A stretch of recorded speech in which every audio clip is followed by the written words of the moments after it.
नमस्कार। तर आज आपण एका अशा वारकरी भक्ताची प्रेरणादायी गोष्ट पाहणार आहोत, ज्याने कोणत्याही प्रसिद्धीची अपेक्षा न ठेवता गेल्या 1 ते 2 वर्षांपासून वारीच्या मार्गावर एक सुंदर सेवा सुरू ठेवली आहे। वारी म्हणजे केवळ पायी चालण्याचा प्रवास नाही, तर ती सेवा, समर्पण आणि भक्तीची परंपरा आहे। याच परंपरेत एका पांडुरंग भक्ताने वारकऱ्यांसाठी निस्वार्थपणे सेवा करण्याचा संकल्प केला आहे।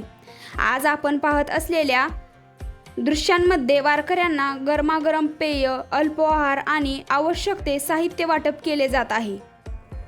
लहान मुलांपासून ते ज्येष्ठ वारकऱ्यांपर्यंत सर्वजण या सेवेचा लाभ घेत आहेत। थकलेल्या वारकऱ्यांच्या चेहऱ्यांवर पुन्हा एकदा ऊर्जा आणि आनंद दिसून येतो।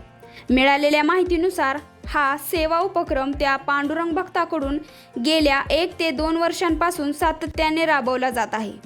दरवर्षी वारीच्या काळात ते आणि त्यांचे सहकारी वारकऱ्यांची मनापासून सेवा करतात। अशा प्रकारची सेवा हीच खरी विठ्ठल भक्ती असल्याचे अनेक वारकरी सांगतात। वारीमध्ये हजारो लाखो भाविक सहभागी होतात। एवढ्या मोठ्या संख्येने येणाऱ्या वारकऱ्यांसाठी पिण्याचे पाणी, चहा, नाश्ता किंवा इतर मदत उपलब्ध करून देणारे अनेक सेवाभावी नागरिक असतात। अशा अनेक सेवेमुळे वारकऱ्यांचा प्रवास अधिक सुखकर होतो। या उपक्रमाचे विशेष म्हणजे येथे कोणताही दिखावा नाही।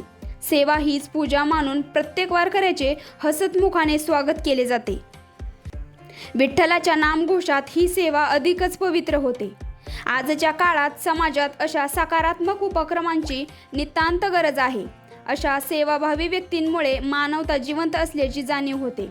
वारकरी परंपरेतील प्रेम, समता आणि सहकार्याचा संदेश हा या उपक्रमातून स्पष्ट दिसून येतो। जर आपल्या परिसरातही असे सेवाभावी उपक्रम होत असतील तर त्यांना नक्की प्रोत्साहन द्या, कारण सेवा हीच खरी भक्ती आहे।